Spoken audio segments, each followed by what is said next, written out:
ঢাকার মঞ্চ মাতালেন রাহাত ফাতে আলী খান। আলো ঝলমলে এক শীতের সন্ধ্যায় ঢাকার মঞ্চে বসেছে কাওয়ালি গানের আসর। কখনো আবার বলিউড সিনেমার গানও শোনা যাচ্ছে। শনিবার সন্ধ্যায় নিজের সুরে জাদুতে ভক্তদের হৃদয়ে আঁচড় কেটেছেন উপমহাদেশের কিংবদন্তি সঙ্গীত শিল্পী রাহাত ফাতে আলী খান। আর্মি স্টেডিয়ামে অনুষ্ঠিত কনসার্টে সঙ্গীত প্রেমীদের মাঝে গান গেয়ে সবাইকে যেন সুরের এক জাদুকরী দুনিয়ায় নিয়ে গিয়েছিলেন এই তারকা। এ সময় তার কণ্ঠে শোনা গেছে ওরে প্রিয়া, দিল লাগি, আফরিন, রাস্কে কামার সহ জনপ্রিয় সব গান। কনসার্টে এসে কেমন লাগছে উত্তরে দর্শকেরা বলেন, আলহামদুলিল্লাহ ভালোই লাগতেছে, সব অনেক অর্গানাইজড, দেখা যাক সামনে কেমন লাগে। রাহাত ফাতে আলী খান উঠুক, তারপরে মেন বাইকটা পাওয়া যাবে। রাহাত ফাতে আলী খানের কোন কোন গান পছন্দ?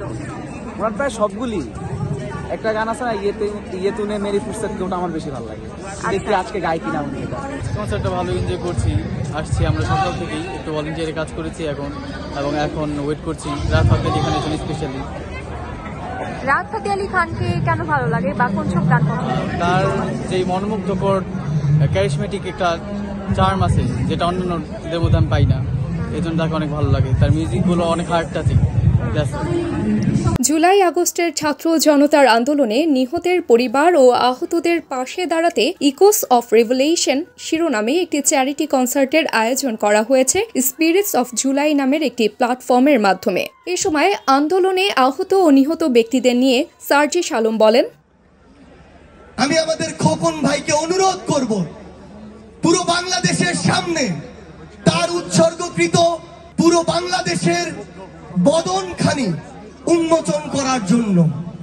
আমার বাম পাশে রয়েছে শহীদ আহনাফের মা, কলেজ পড়ুয়া শহীদ আহনাফের শূন্যতা নিয়ে শুধু বাংলাদেশের কথা চিন্তা করে আমাদের মাঝে শত কষ্ট বুকে নিয়ে বেঁচে আছেন আমাদের আরেক বোন শহীদ সৈকতের বোন।